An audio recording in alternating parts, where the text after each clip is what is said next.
नमस्कार दोस्तों, स्वागत है आपका। बात करें आज एक नए टॉपिक के साथ, एक नए सब्जेक्ट के साथ बात करते हैं। इसके सारे वीडियो मैं अपनी कोशिश करूंगा अपनी तरफ से बेहतर देने की।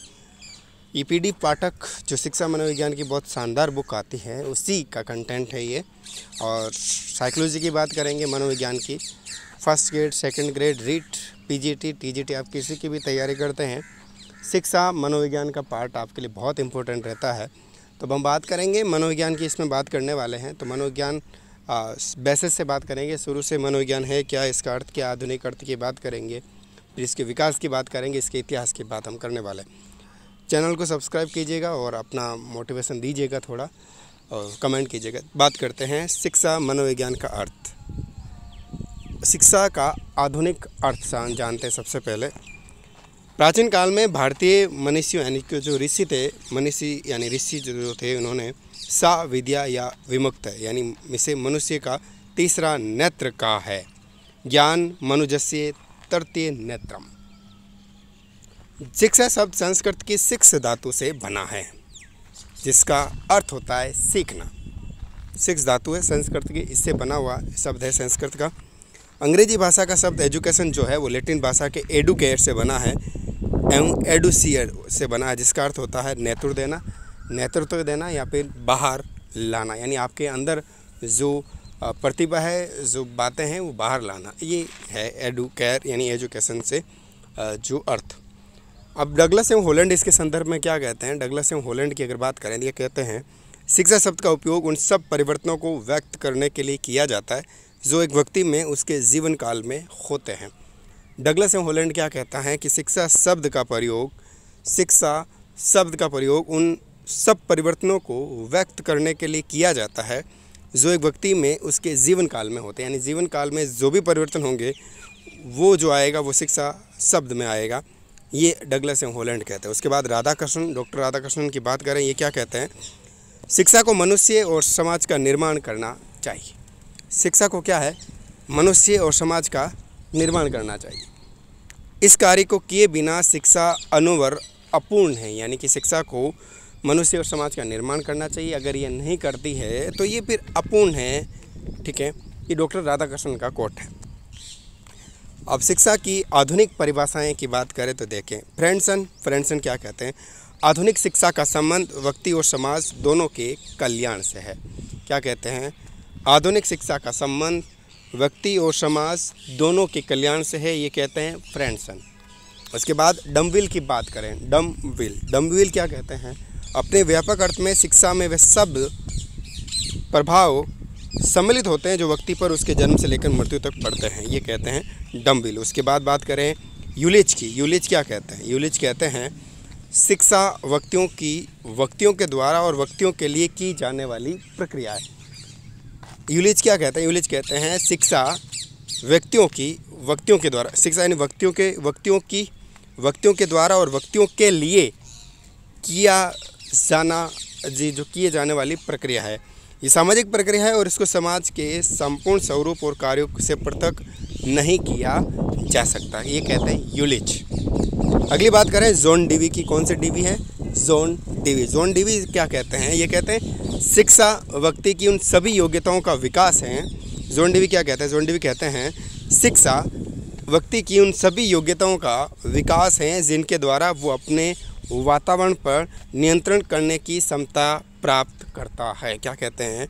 शिक्षा व्यक्ति की उन सभी योग्यताओं का विकास है जिनके द्वारा वो अपने वातावरण पर नियंत्रित करने की क्षमता रखता है, यानी कि वो योग्यताएं जिससे आप वातावरण पर नियंत्रण रख सके वो, और जो संभावनाएं हैं उनको पूर्ण करता है, अपनी संभावनाएं जो उनको पूर्ण करता है, ये जॉन डीवी का कथन है। जॉन डीवी कहते हैं यानी योग्यताओं का विकास करना और अपने वातावरण पर नियंत्रण रखना और संभावनाओं को पूर्ण करना, ये जो है ये जॉन डीवी का कथन हो गया। उसके बाद महात्मा गांधी जी आते हैं। महात्मा गांधी क्या कहते हैं? महात्मा गांधी कहते हैं शिक्षा से मेरा अभिप्राय है बालक एवं मनुष्य के शरीर, मस्तिष्क व आत्मा के सर्वोत्तम अंश की अभिव्यक्ति। महात्मा गांधी कहते हैं। महात्मा गांधी क्या कहते हैं? शिक्षा से मेरा अभिप्राय बालक एवं मनुष्य के शरीर, मस्तिष्क एवं आत्मा के सर्वोत्तम अंश की अभिव्यक्ति। शिक्षा से मेरा अभिप्राय बालक एवं मनुष्य के शरीर, मस्तिष्क एवं आत्मा के सर्वोत्तम अंश की अभिव्यक्ति। मनोविज्ञान की परिभाषाएं, मनोविज्ञान की परिभाषा हम बात करें सबसे पहले बेरिंग और लैंगफेल्ड वेल्ड क्या कहते हैं। मनोविज्ञान मानव प्रकृति का अध्ययन है। क्या कहते हैं? बोरिंग लैंगफेल्ड और वेल्ड क्या कहते हैं? मनोविज्ञान जो है मानव प्रकृति का अध्ययन है। फिर गैरिसन एवं अन्य क्या कहते हैं? गैरिसन अन्य क्या कहते हैं? कहते हैं मनोविज्ञान का संबंध प्रत्यक्ष मानव व्यवहार से है, यानी जो डायरेक्ट ह्यूमन बिहेवियर है उससे मनोविज्ञान का संबंध है।